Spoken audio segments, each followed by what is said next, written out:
Hello again, ghouls and ghosts, and welcome back to the Scary Story Corner, where I, Sweethart, your host, will read scary stories for your enjoyment.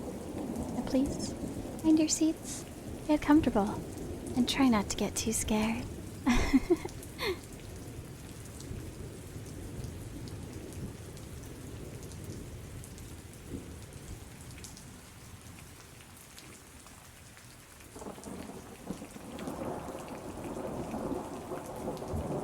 You know the feeling you get when you walk down a dark hallway? The feeling you get when the lights are out in the room behind you? The feeling that someone or something is right there behind you, inching its way closer? Well, whatever you do, don't ever look back. My name is Michael, and I just turned 20. I worked as a security guard for a small office in a rough neighborhood. They sell paper or something along those lines. I didn't really pay much attention to the other people there. I usually sat near the door during the afternoon, checking everyone that comes in and out. It was a pretty laid-back job, and it helped me pay for my night school. I usually only worked during the days and had never been in the office past 6. But one day, my boss asked me if I could take the late shift, as the night guard had quit due to unforeseen circumstances, whatever that means. Anyway, I said I'd do it, but just for that night. All I had to do was lock up, sit down in the main office, and relax, right? Well, not really. I was given a paper with a list of few instructions, 4 in total. 1. Lock doors in the main room once everyone has gone home, no later than 12 a.m. 2. Go through West Hallway and lock all doors, except for door 6, which must be unlocked. Then turn around and do not move for 10 seconds, no matter what. After 10 seconds, turn and face the hallway and start walking, taking 1 step every second. Don't look back. Don't ever look back. 3. Go to the main office and hide under the desk, facing the front, and wait for door number 6 to close and lock. 4. Leave at 6:30 a.m. Do not lock the front door, but lock the gate. It started normally enough. I didn't know if they were trying to play some kind of joke on me, since it was my first time, but if it had meant to be a prank, they did a good job. I was scared out of my mind. The instructions were so specific and just altogether creepy. What would happen if I took a second more or a second less? What if I missed my deadline at 6:30? What would happen to me? I tried to get those out of my head, and I focused on the instructions.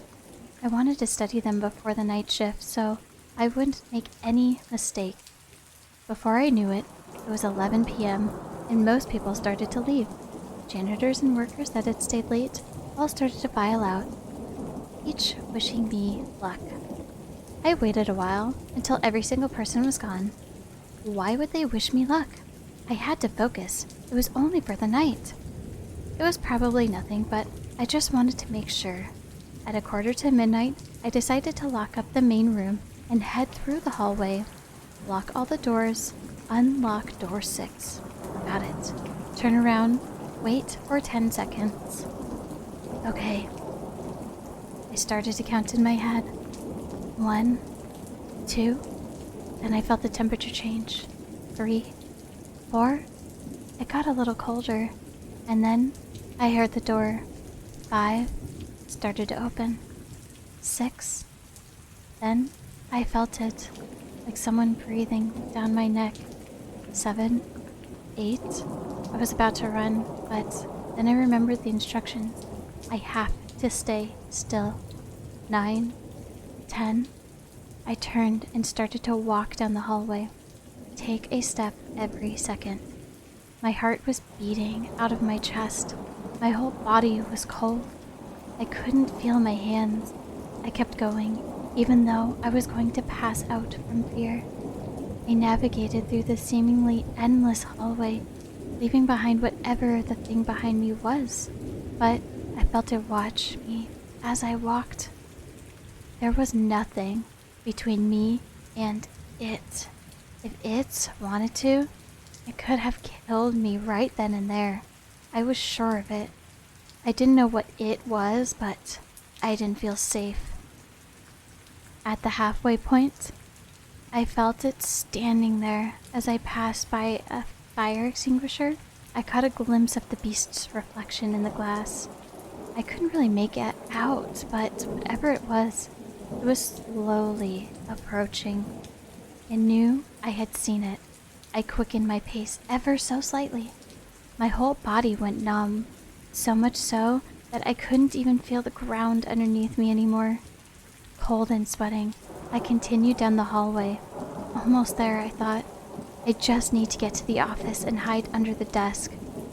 I prayed to God that I would make it and prayed to anyone that would listen at that point. By that time, I wasn't scared anymore. It was much more than that. I moved robotically, just trying to make it to the end of this nightmare. I finally got to the door and realized it was right behind me. I turned the corner and opened the door, closed it behind me, and hid under the desk as instructed. I faced the wall and waited. I remained there for a while. During that time, nothing happened. Still, I knew it was there. I was petrified, horrified, so scared that I felt like my very soul might just give up and leave. A few more seconds passed. All of a sudden, the door to the office opened. Is it coming in? I didn't read about this in the instructions. What do I do? The instructions. That's when I realized I didn't have them anymore. Where'd they gone? Did I drop them? What now? It came in. The room's temperature dropping as it made its presence known. What is this thing? A demon? A monster? Whatever it was not following the rules. It was looking for me. At that point, I was in tears. I tried to hold it in at first, but my fear took over, and I didn't have to anymore. I couldn't move. My eyes blurred, and I felt myself beginning to black out. That's when I heard it leave and close the door. I wanted to let out a huge sigh of relief, but decided against it. I kept listening for the other door. After a second, it closed, then locked. I let everything out. The tears were streaming down my face, breathing harder than I ever have. I checked my watch. It was 6:23, just 7 minutes until 6:30, and then I could leave. I chose to remain huddled under the desk until then. 6:30 rolled around, and I was ready to bolt. I opened the office door, rushed to the main entrance, practically sprinting to the gate. I got out and locked it behind me. I rushed to my car and started it. As I pulled out, I felt much safer. And so I disregarded the second instruction that had been given to me and took one last look back at the building, froze, paralyzed with fear. The creature was standing in the doorway, looking right at me. I hit the gas, sped home. The next day, I handed in my letter of resignation. It's been a few weeks since then, and I found another job, but I still can't get that thing out of my head. Sometimes, I feel like it's still behind me as I walk through my home. I should have never looked back, and I'll never make that mistake again.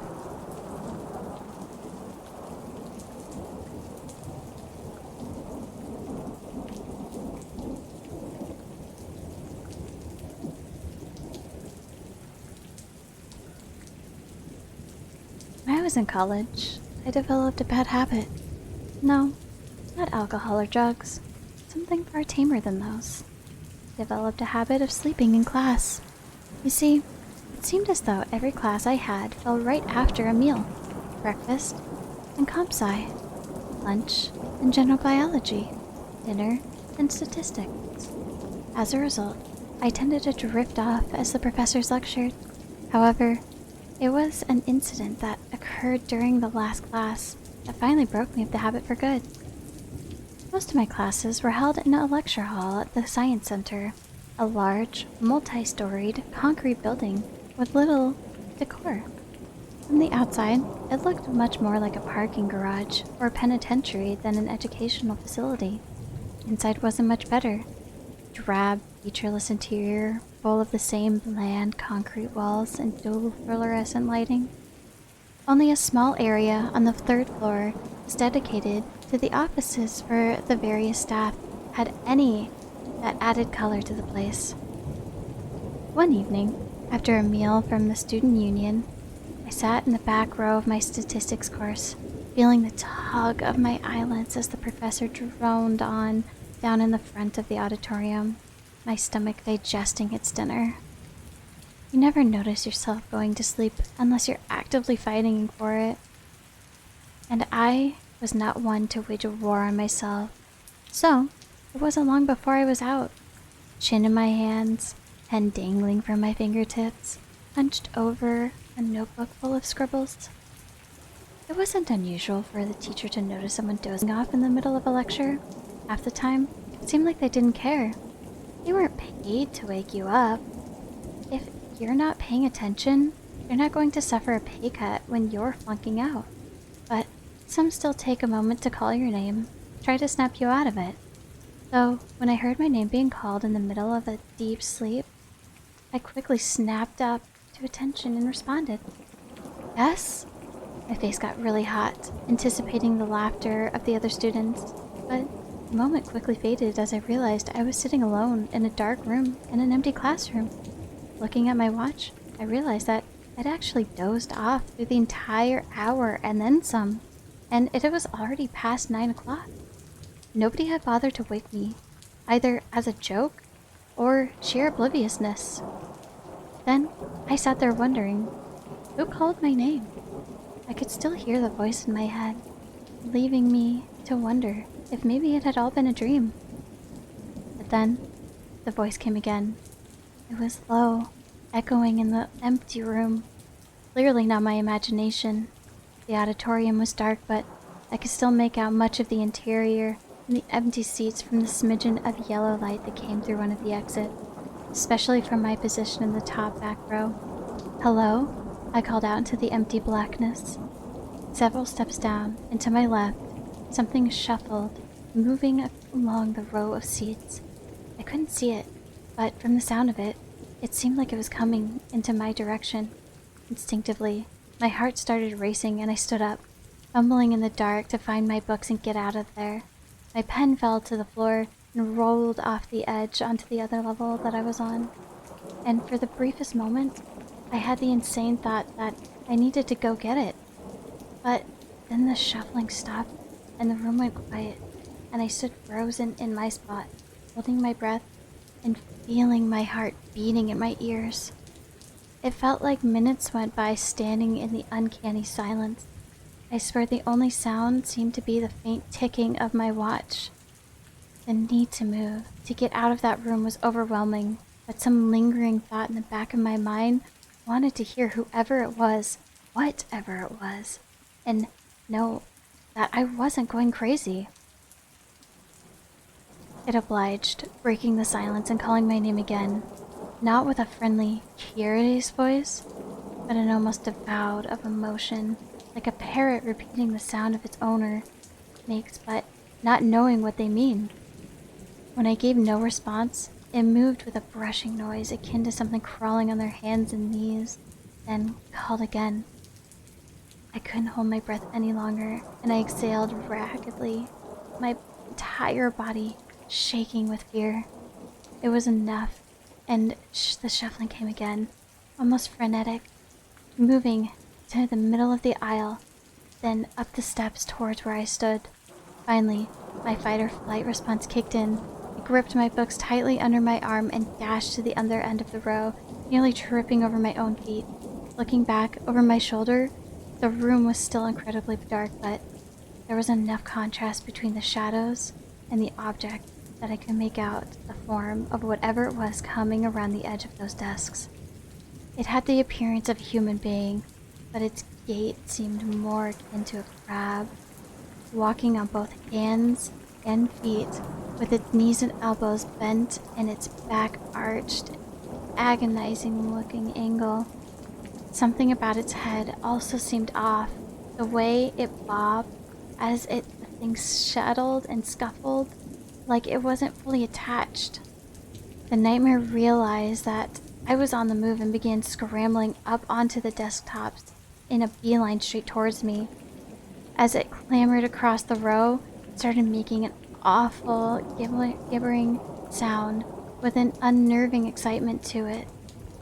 I can't adequately describe the noise, but it put fear and God in me. Any faint notion I had that I was being pranked went right through the window as that thing came towards me. I hit the wall hard, bruising my shoulder and tumbling down the steps towards the front of the classroom. Through sheer determination, I managed to keep myself on my feet and tore out of that classroom without looking back. Nobody was in the hall. In fact, nobody seemed to be a part of that building at all. And why would they be? There weren't any classes that late at night. All the offices and study areas were 2 stories up.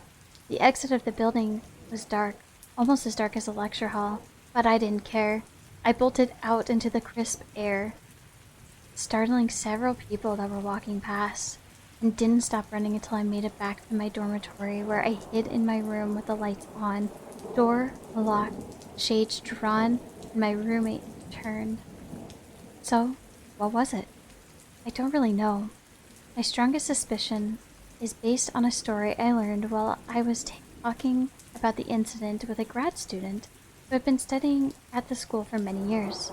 According to her, when the center was first built, one of the construction workers paving the roof wasn't watching where he was going and stepped on the skylight that happened to be set over a stairwell. He plunged 3 stories, striking the railing several times and landing on his neck, killing him instantly. Whether that story is true or not, I can't be sure. I couldn't find any news articles about a construction worker getting killed, and none of the professors I asked could verify it. Nobody else has described an experience anything like it either.